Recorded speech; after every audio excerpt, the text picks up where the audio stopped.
तो दोस्तों, स्वागत है हमारे नए ब्लॉग पे। हम पहुंचे केदारनाथ दर्शन के लिए। ट्रेन पकड़े हम लोगों ने। ट्रेन पकड़ते ही कुछ रास्ते के व्यूज़ देखे, अच्छा लगा। उसके बाद हम लोगों ने ड्रिंक पिया, बोले तो थम्स अप। फिर रास्ते के दर्शन देखते हुए हम लोग पहुंचे केदारनाथ धाम की ओर। हम लोगों ने कुछ बस पकड़े ट्रैवलिंग के लिए 5-5 हज़ार रुपये देकर। फिर वहाँ से हम लोगों ने रास्ते के व्यूज़, धूप बहुत थी तो मेरे भाई ने अपनी शर्ट्स उतार के शो ऑफ करने लगा, कुछ रोल जमाने लगा। उसका बात ही अलग है, छपरीपना करता है थोड़ा, बट अच्छा है। सब कुछ देखते हुए हम लोगों को रास्ते में एक बहुत सुंदर सा मंदिर दिखाई दिया, अच्छा लगा। ये वो मंदिर है जो बीच नदी में बनी हुई है, क्या बेहतरीन दिखती है। जो दोनों चारों साइड से पानी में छेकी हुई है, प्लस इधर उधर दोनों साइड पहाड़। जो व्यू इसका बहुत ही सुंदर दिखाई देता है। आप खुद देख सकते हैं इस चीज़ को, कितनी अच्छी व्यूज़ आ रही हैं। और फिर वहाँ से हम आगे निकलते हुए आगे पहुँचे, नदी को पार करते हुए आगे बढ़ते गए हमारे केदारनाथ की धाम की ओर। रास्ते में कुछ टाउन्स दिखे, कुछ झाड़ियाँ दिखे। देखते देखते हम वहाँ से आगे निकलते हुए, और बहुत मस्त मस्त वो हमारी लाइंस, वही विद्युत डिपार्टमेंट में काम करता हूँ तो ये सब देखना बनता है। और ये मंदिर हमको बहुत ज़्यादा अच्छा लगा। आगे की ओर चलते हुए हम लोगों को बहुत सी चीज़ें दिखी जो अच्छी लगी।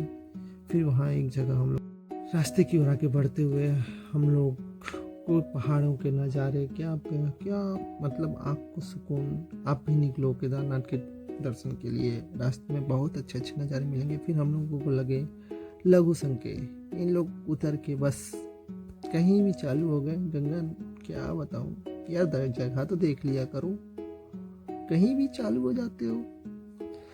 फिर आगे बढ़ते हुए हम लोग पहुँचे केदारनाथ की ओर। अब वहाँ हमको चढ़ाई करनी थी 22 किलोमीटर 27 किलोमीटर।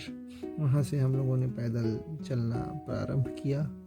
चलते हुए हालत ख़राब हो गई इन लोगों की।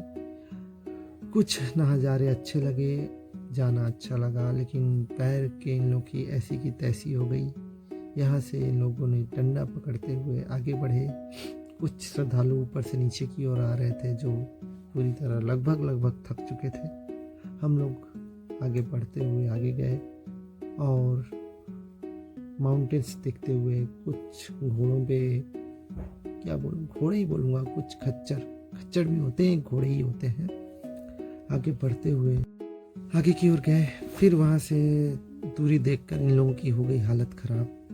फिर इन लोगों को लगी भूख, तो 50 रुपए का ये हमको मिला चना, ये इन लोगों ने खाया। फिर ये इंसान घूर के क्यों देख रहा है हम लोगों को, कभी देखा नहीं क्या रे। आगे बढ़ते हुए ये पहाड़ को देखते हुए आगे हम लोगों ने गए। रास्ते में एक नदी दिखा, वहाँ हम लोगों ने पानी पिया। बर्फ़ पहुँचना स्टार्ट हो गया। बर्फ़ को हम लोगों ने, इतनी गर्मियों में उस ठंड का जो एहसास था, इन लोग उसको बयान नहीं कर सकते। मतलब जितना जो थकान था वो सब खत्म हो चुका था। आगे की ओर बढ़ते हुए इन लोगों को एक टेंट जगह दिखा, वहाँ इन लोगों ने टेंट लगाया और वहाँ रुक गए। वहाँ से इसने एक मस्त व्यू वाला फ़ोटो लिया जो इस प्रकार दिखाई देता है। मस्त पहाड़ जो है बादलों से ढका हुआ, क्या सुंदर दिखाई दे रहा है, कितना सुंदर, अति सुंदर, मन को मोह लेने वाला। फिर वहाँ से हम आगे बढ़ते हुए फिर दूरी देखकर उन लोगों के पसीने छटके, थोड़ी गर्मी लगी, बट ठंडी ठंडी हवा से सब गर्मी दूर हो गई। आगे पहुंचकर ये लोग, कुछ लोगों से बात किए, और जब वहाँ पहुँचे, यहाँ इन लोगों ने हेलीपैड देखा जो इनकी औकात नहीं थी, क्योंकि एक कैरेक्टर के लिए इन लोग 5,000 रुपये पे कर रहे थे, जो हमारे बस की बात नहीं है। फिर वहाँ से ये लोग आगे बढ़े। आगे बढ़ते हुए इन लोगों को अब थोड़ा अच्छा लगने लगा। कुछ लोग रुक रुक के जा रहे थे, कुछ लगातार जा रहे थे। फिर हम आखिरकार पहुँच गए केदारनाथ दर्शन। जय भोलेनाथ। सब कोई एक बार जय भोलेनाथ बोल दो। और इस चैनल को प्लीज़ प्लीज़ प्लीज़ सब्सक्राइब और लाइक्स एंड शेयर ज़रूर करें। धन्यवाद धन्यवाद।